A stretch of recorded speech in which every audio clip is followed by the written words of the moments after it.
இயேசு கிறிஸ்துவின் இனிய நாமத்துக்கு மகிமை உண்டாவதாக. இந்த நாட்களிலே வருட பிறப்புக்காக கர்த்தரை ஸ்தோத்தரிக்கிறேன். தேவன் இந்த 2026 வருடத்தை தேவன் இன்று காண செய்யும்படியாக கிருபை செய்திருக்கிறார். அப்படியானாலும் எத்தனையோ ஆட்கள் 2025 கடந்து போய்விட்டார்கள். ஆனாலும் தேவன் நம்மளை இதுவரை 2026 காணும்படியாக தேவன் தந்த மேலான கிருபைக்கு நன்றி செலுத்துகிறேன்.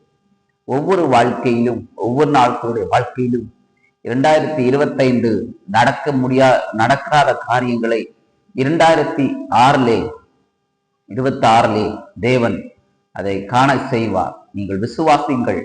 கர்த்தர் உங்கள் வாழ்க்கையிலே பெரிய அற்புதங்களை செய்வார். நிச்சயமாயே விசுவாசியுங்கள். ஆமென்.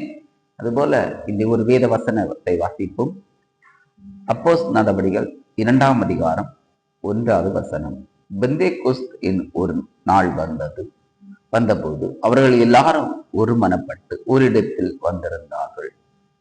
இங்கே பார்க்கும்போது பரிசுத்த ஆவியை பெறும்படியாக காத்திருக்கும்படியாக ஒரு இடத்தில் கூடுகிறதை பார்க்க முடியும்.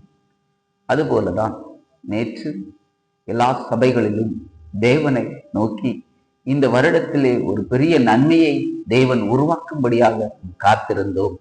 கர்த்தர் நம்முடைய வாழ்க்கையிலே 2026 ஒரு பெரிய வெளிச்சத்தை நம்முடைய வாழ்க்கையிலே உதிக்க பண்ண போகிறார்.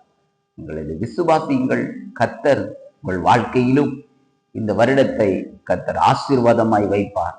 எல்லா பிரச்சனைகளும் மாறும், வியாதிகள் சுகமாகும், கடன் பிரச்சனைகள் மாறும். எல்லாத்தையும் தேவன் இந்த வருடத்திலே எல்லாத்தையும் சூழ்நிலைகளை தேவன் மாற்ற அவர் வல்லமை உள்ளவராக இருக்கார்.